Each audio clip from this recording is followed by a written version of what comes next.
Hello मेरे दोस्तों, मैं राहुल और स्वागत है आप लोगों का आपके अपने यूट्यूब चैनल आरके सेंटर पे। दोस्तों आज के वीडियो में आपको एक इंपॉर्टेंट क्वेश्चन बताया जाने वाला है जो कि हर एग्जामिनेशन के लिए इंपॉर्टेंट रहेगा, चाहे वो 12th का हो, ग्रेजुएशन का हो, ठीक है, 10th का हो, सब के लिए ये इंपॉर्टेंट क्वेश्चन है और ये क्वेश्चन बार बार भी पूछता है। ठीक है, क्वेश्चन क्या है दोस्तों कि 1668 ईस्वी के गौरवपूर्व क्रांति के महत्व का वर्णन करें। क्या पूछेगा कि 1668 ईस्वी के गौरवपूर्व क्रांति के महत्व का वर्णन करें। ठीक है, ये क्वेश्चन पूछेगा। उसके साथ साथ आपको पूछ सकता है रक्तहीन क्रांति क्या है ना। उसके साथ पूछेगा इंग्लैंड क्रांति क्या है। तो ये सारे के सारे एक ही क्रांति थे, है ना। सारा कोई हम लोग गौरवपूर्व क्रांति के नाम से ही जानते हैं। तो आखिर चलिए हम लोग जानते हैं कि गौरवपूर्व क्रांति क्या है, कैसे कैसे इसमें क्या क्या चीज़ हुआ है। ठीक है, देखिए गौरवपूर्व क्रांति को समझने के लिए हमको पहले ये चीज़ समझना पड़ेगा। ठीक है, ऊपर में क्या लिखा हुआ, कैथोलिक राजा और जेम्स द्वितीय। ये जो कहानी है ना वो इंग्लैंड की कहानी है। कहाँ की? ब्रिटेन की, इंग्लैंड की कहानी है ये। ठीक है, कहानी क्या है कि यहाँ पे एक राजा था, कैथोलिक राजा था, ठीक है, जिसका नाम जेम्स द्वितीय था। क्या था? जेम्स द्वितीय था। ठीक है, और ये जो राजा था ना वो बिल्कुल निरंकुश राजा था, एकदम निरंकुश था। ठीक है, वो जनता पे अत्याचार ही अत्याचार करते जा रहा था। क्या कर रहा था? वो अपने जनता पे जो ना अत्याचार कर रहा था। ठीक है, और वो बोला था कि यहाँ पे जितना भी राजा बनेगा ना वो कैथोलिक राजा ही बनेगा। मीन्स अगर बात करें ना तो वहाँ पे हर चीज़ का राज जो है ना वो जेम्स द्वितीय का ही था। वो जैसे बोलता था प्रजा को वैसे करना पड़ता था। ठीक है, उसके साथ साथ वो दंड देने का भी प्रावधान लागू किया था कि अगर लोग कोई गलत काम करता है ना तो वो दंड भी देगा और दंड में मौत का सजा देगा। वो अपना कानून खुद ही लिखता था। कौन?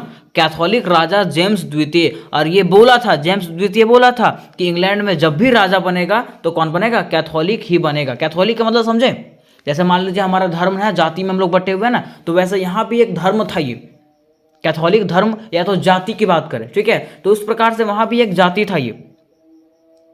तो उनका कहना था कि जब भी यहाँ का राजा बनेगा ना तो कैथोलिक धर्म का ही बनेगा। ठीक है, और ये जनता पे क्या कर रहा था? अत्याचार कर रहा था। लेकिन बाद में हुआ क्या कि जब ये निरंकुश राजा था तो बाद में उनकी बेटी ये क्या था? कैथोलिक था, लेकिन उनकी बेटी जो थी ना वो प्रोटेस्टेंट थी। क्या थी? प्रोटेस्टेंट थी। ठीक है, तो उसने क्या किया, उसके सत्ता को छीन लिया। किसके साथ में मिलकर के? उनके पति विलियम ऑफ ऑरेंज।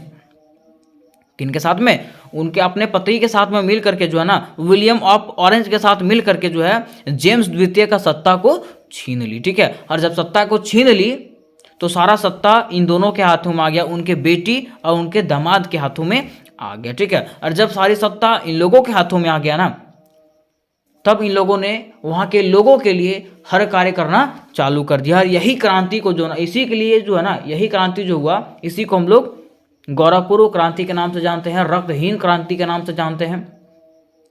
ठीक है, और इंग्लैंड क्रांति के नाम से जानते हैं। ठीक है, तो चलिए देखते हैं इसको लिखेंगे कैसे। ठीक है, तो सबसे पहले हम लोग भूमिका में लिखेंगे दोस्तों कि गौरवपूर्व क्रांति, यहाँ पे गौरवशाली आ गया है, तो गौरवपूर्व क्रांति जो है ना जिसे 1688 की क्रांति और रक्तहीन क्रांति भी कहा जाता है। गौरवपूर्व क्रांति को क्या क्या कहा जाता है? तो 1688 की क्रांति के नाम से जाना जाता है, उसके साथ साथ रक्तहीन क्रांति के नाम से भी जाना जाता है। ठीक है, अब यहाँ पे बात उठता है कि इसको रक्तहीन क्रांति के नाम से क्यों जानते हैं। ये चीज़ हम लोग जानते होंगे कि ये 1688 ईस्वी में हुआ होगा, इसलिए 1688 की क्रांति जानते हैं। लेकिन रक्तहीन क्रांति के नाम से क्यों जानते हैं तो आपको आगे आपको सब कुछ पता चलने वाला है। ठीक है, देखिए ये जो क्रांति कब हुआ था तो 1688 से 1689 के बीच में इंग्लैंड में हुआ था। ठीक है, 1688 से 1689 तक जो है ना इंग्लैंड में हुआ था ये क्रांति। ठीक है, अब देखिए बताया जाता है कि गौरवपूर्व क्रांति को रक्तहीन क्रांति के नाम से जाना जाता है क्योंकि यह शांतिपूर्वक संपूर्ण हुई थी।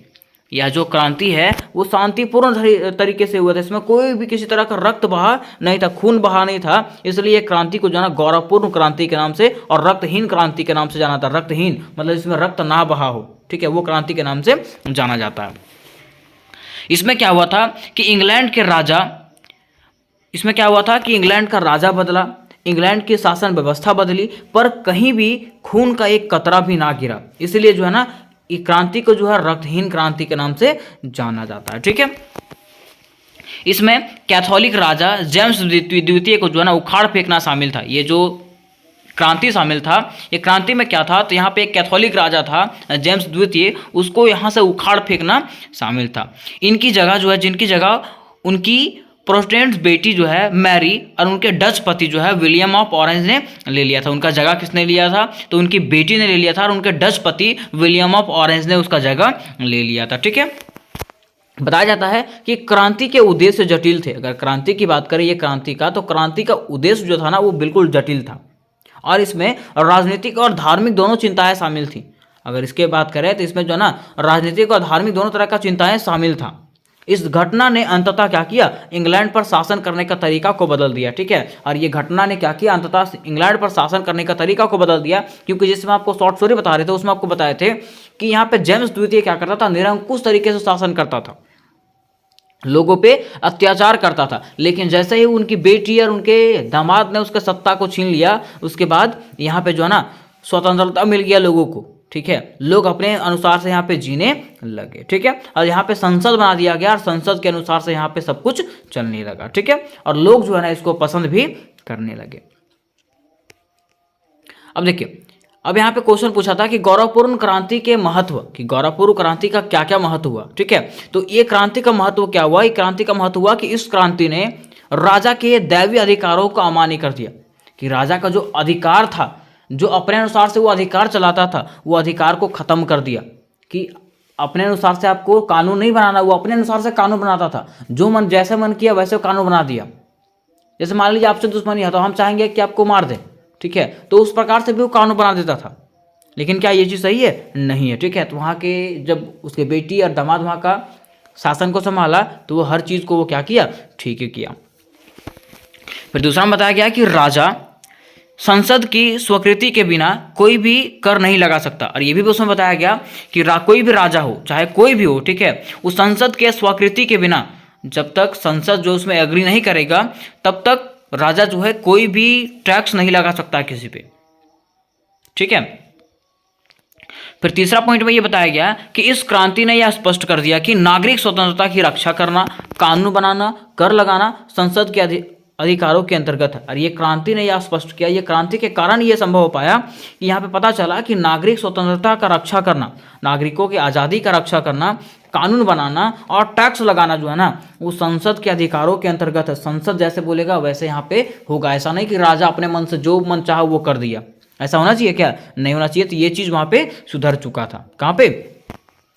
इंग्लैंड में। ठीक है, अब देखिए इंग्लैंड के क्रांति के परिणाम, कि आखिर इंग्लैंड में जब क्रांति हुआ तो इसका क्या क्या परिणाम हुआ। तो बताया जाता है कि 1688 ईस्वी की इंग्लैंड की क्रांति इतिहास में गौरवपूर्ण क्रांति के नाम से इसलिए प्रसिद्ध है क्योंकि बिना खून का एक बूंद बहाए, बिना युद्ध लड़े इंग्लैंड में जेम्स द्वितीय के निरंकुश शासन का अंत करके संसद की सत्ता स्थापित कर दी गई थी। देखिए अभी मैंने आपको बताया था कि 1688 ईस्वी का जो इंग्लैंड में जो क्रांति हुआ था इसको गौरवपूर्ण क्रांति के नाम से जाना था, रक्तहीन क्रांति के नाम से जाना जाता है। और ये प्रसिद्ध है। ठीक है, और ये गौरवपूर्ण, गौरव जैसे होता है ना घमंड, ठीक है, गौरव करना अपने आप पे, ठीक है, घमंड करना, तो ऐसे यहाँ पे इसको क्यों जाना जाता था? इसलिए जाना था क्योंकि ये जो क्रांति हुआ ना तो इसमें खून का एक बूंद भी नहीं बहा, इसमें बिना युद्ध लड़े जेम्स द्वितीय को जो है ना, जेम्स द्वितीय का जो निरंकुश शासन व्यवस्था था उसको जड़ से खत्म कर दिया गया।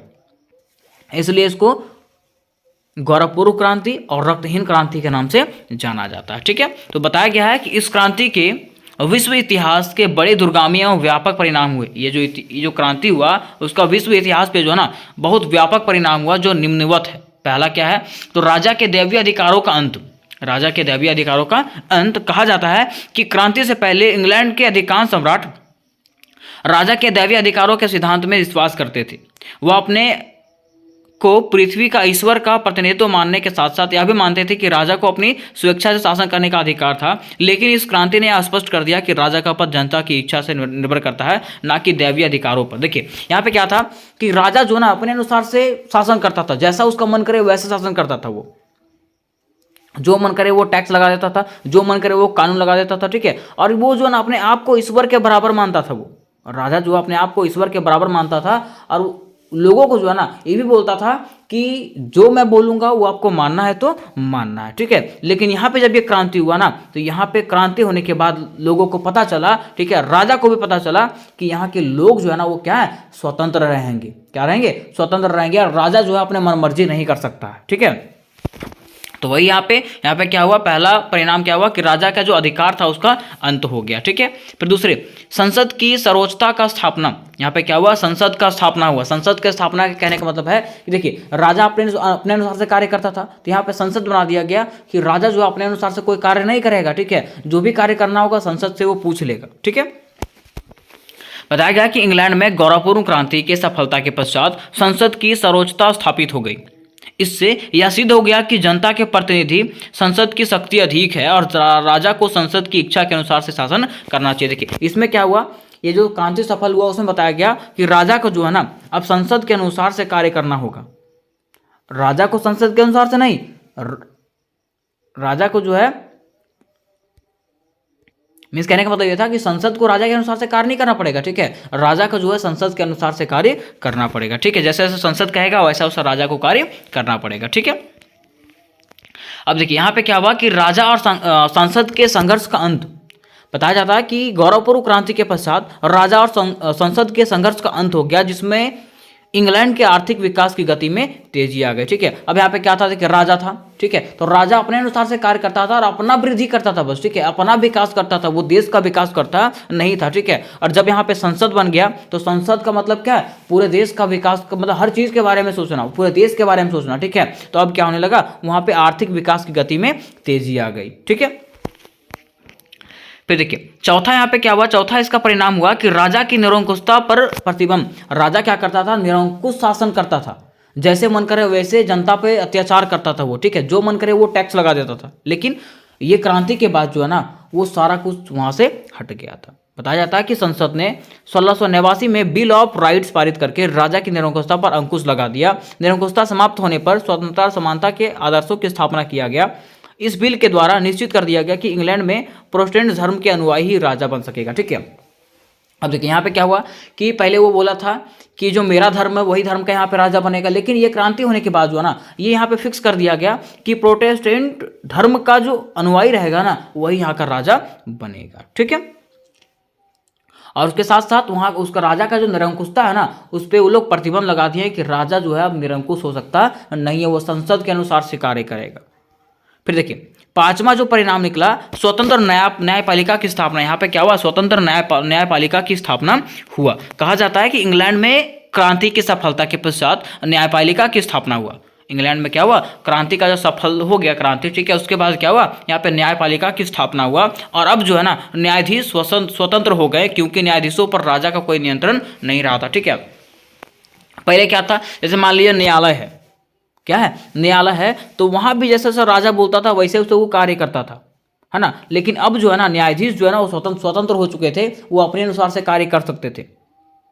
ठीक है, अब जो है न्यायाधीशों पर राजा का कोई नियंत्रण नहीं था। तो ये सारे परिणाम जो है रक्तहीन क्रांति की वजह से हुआ, गौरवपूर्ण क्रांति की वजह से हुआ। ठीक है, तो उम्मीद करते हैं दोस्तों कि ये क्वेश्चन आपको समझ में आ गया होगा, और अगर ये क्वेश्चन समझ में आ गया होगा तो वीडियो को लाइक करें, शेयर करें और चैनल को सब्सक्राइब करें। ठीक है, उसके साथ साथ इससे रिलेटेड और भी अगर क्वेश्चन चाहिए होंगे तो मुझे जल्द से जल्द कमेंट करें।